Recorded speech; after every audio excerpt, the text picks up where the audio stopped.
When most people think about AI in education, they think about one thing: ChatGPT.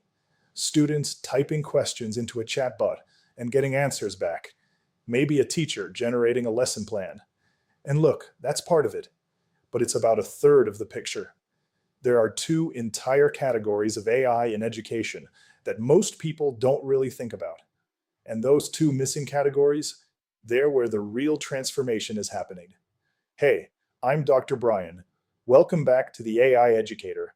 If you caught the last episode, you heard me talk about why most AI implementations in education are failing. Today, I'm giving you the foundational framework that everything else on this channel builds on. This is the episode I'm going to keep pointing you back to. When we talk about grading workflows, we're going to reference this framework. When we talk about building AI-enhanced courses, we're going to reference this framework. When we talk about what administrators should be investing in, we're going to reference this framework. So, whether you're a classroom teacher, a university professor, an instructional designer, or an administrator, pay close attention. Because once you see these three categories, you can't unsee them. And they'll change how you evaluate every AI tool that crosses your desk. Here's the framework. There are three types of AI in education. Type 1, Generative AI. This is the AI that creates things: content, materials, resources. Type 2, Evaluative AI. This is the AI that assesses things: student work, assignments, performance. Type 3, Student-facing AI. This is the AI that interacts directly with students: tutoring, study support, practice. Three types, three very different purposes, three very different sets of considerations. Let's break each one down. Generative AI is what most people think of when they hear AI in education. And honestly, it's the most straightforward category. This is AI that helps educators create. Think about everything you create in a given week: lesson plans, slide decks, discussion prompts, reading guides, study materials, rubrics, syllabi, assignment descriptions, emails to parents, letters of recommendation. Generative AI can help with all of that. And when it's done well, when the tool is actually built for educational content creation, it can save you an enormous amount of time. But here's the key distinction. Generative AI isn't about pushing a button and getting a finished product. It's about getting a starting point, a first draft, something you then shape, refine, and personalize. I think of it like having an incredibly fast research assistant. They can pull together materials, draft frameworks, organize ideas, but you're still the expert. You're still the one making the pedagogical decisions. You're still the one who knows your students. The educators who use generative AI well understand this. They don't outsource their thinking to the machine. They use the machine to accelerate their thinking. And here's something I've learned from years of working with this technology. The quality of what generative AI produces is directly tied to how specific your inputs are. A vague prompt gives you vague output. A specific, well-structured prompt, one that includes your subject area, your grade level, your learning objectives, your tone preferences, gives you something genuinely useful. That's why so much of what we'll talk about on this channel involves building better prompts and better systems around those prompts. Not because prompt engineering is a magic trick, but because specificity is what makes AI output actually usable. Then you need to be able to save all that hard work and make it reusable in the future for subsequent generations. You don't want to have to keep refining and creating prompts over and over for the same type of materials. Now we get to the category that I think is the most underappreciated and the most immediately impactful for educators: Evaluative AI. This is AI that helps you assess, evaluate, and respond to student work. Think about what eats up most of a teacher's time. It's not lesson planning, although that takes time too. It's the feedback loop: reading student submissions, evaluating them, writing feedback, doing that 30, 50, 100 times per assignment, week after week. This is where evaluative AI changes the game.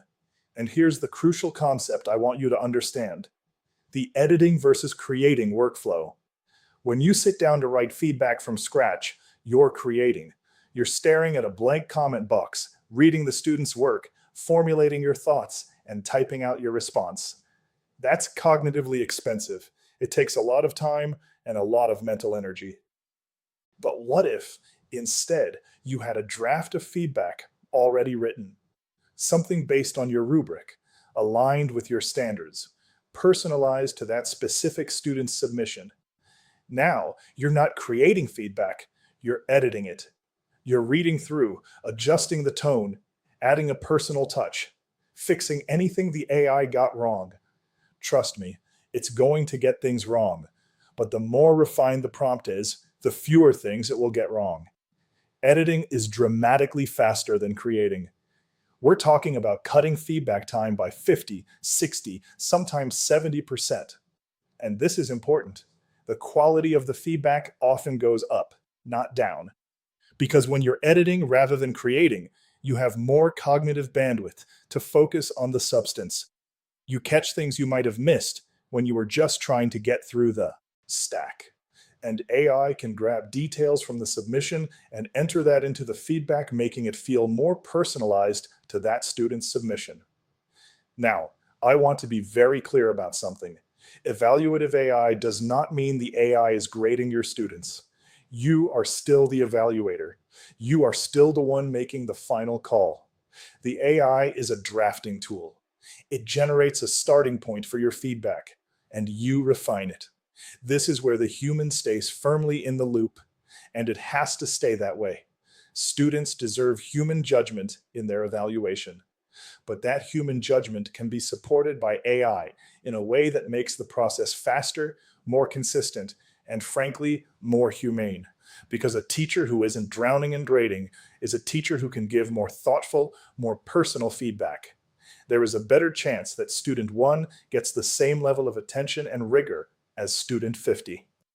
The third type is student-facing AI. This is AI that interacts directly with students. Tutoring systems, study assistants, practice tools, conversational learning experiences. And this is the category that gets the most attention in the media. It's the one people get most excited about and most worried about. Let me address both sides. The excitement is warranted.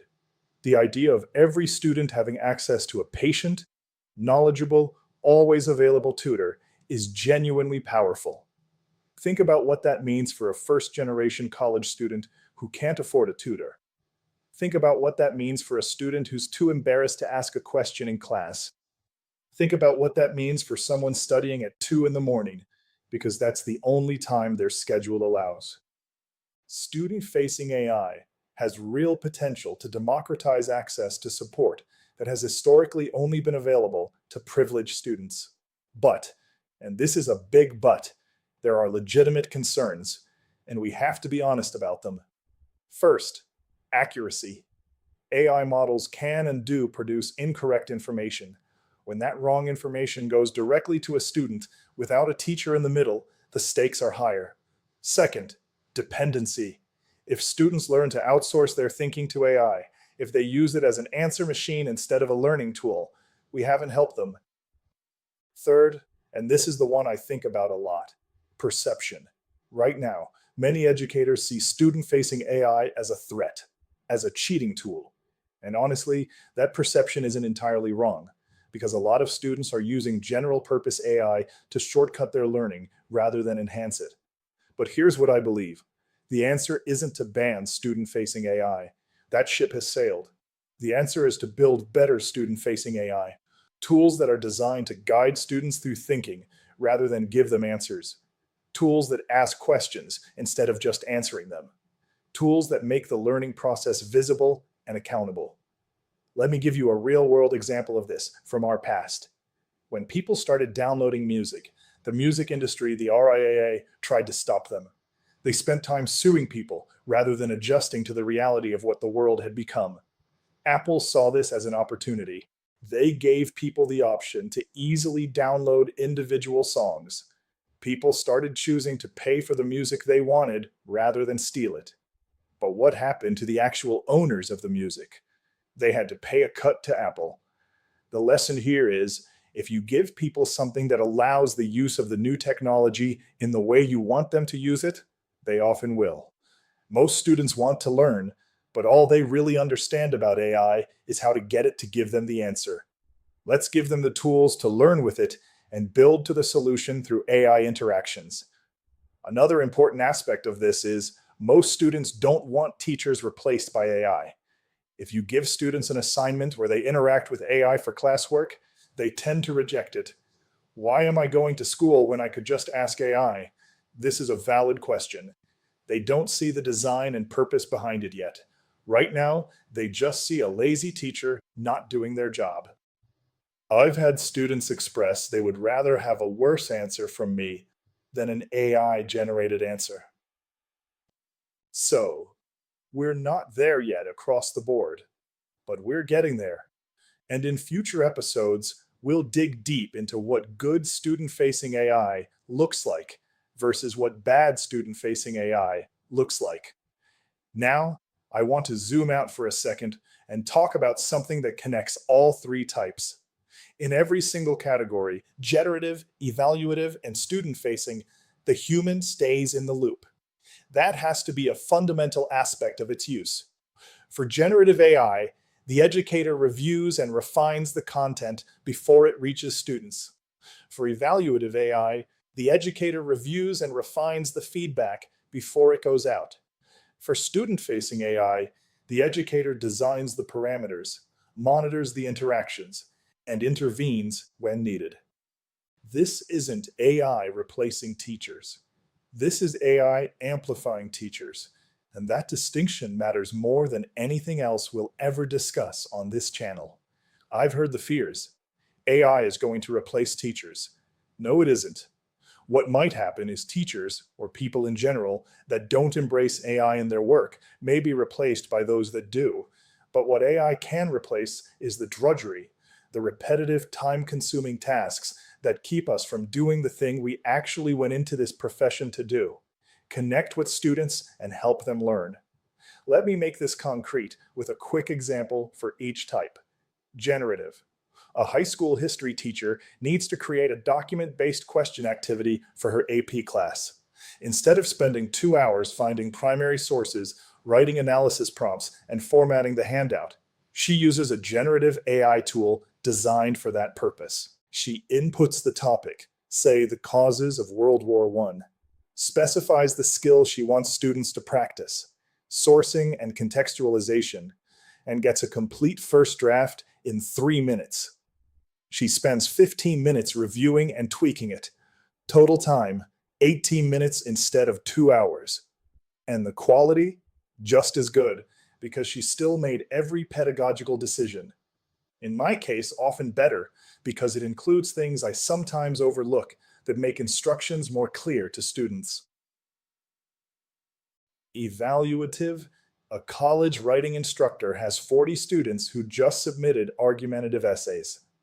Instead of reading each essay cold and writing feedback from scratch, he runs them through an evaluative AI workflow that drafts feedback aligned with his rubric. For each essay, the AI identifies strengths, flags areas for improvement, and suggests specific revision strategies, all based on criteria he defined. He reviews each draft, adjusts the tone, adds personal observations, and sends it out. His per-student feedback time drops from 8 minutes to 3, and his students get more detailed, more consistent feedback than before. Student-facing. A community college offers a biology course where many students struggle with foundational concepts. The instructor sets up an AI study companion that students can query about course material outside of class. But it's not just answering questions. It's designed to ask follow-up questions that push students to reason through problems. It references the course textbook and lecture materials, and the instructor gets a weekly summary of what students are asking about, which helps her adjust her next lecture. It's not a replacement for office hours. It's a supplement that's available at 2 in the morning when office hours aren't. These aren't hypothetical scenarios. These are real workflows happening right now at institutions that are doing this well. So, why does this three-part framework matter? Why am I spending a whole episode on it? Because when you can categorize AI tools into these three types, you can evaluate them more clearly. You can have better conversations with your administration. You can make smarter purchasing decisions. You can design better professional development. Instead of should we use AI, which is too vague to be useful, you can ask specific questions. What generative AI tools do we need for our content creation workflows? How can evaluative AI support our assessment practices? What guardrails do we need around student-facing AI, and where do we use it? Those are productive questions. Those lead to real decisions, and those decisions lead to implementations that actually work because they're targeted, specific, and aligned with real needs. This framework also helps you avoid the most common mistake I see institutions make: treating all AI as the same thing, buying one tool and expecting it to serve all three functions. Each type of AI requires different design, different implementation strategies, and different policies. Once you see that, you're already ahead of 90% of the people making AI decisions in education right now. So let's recap.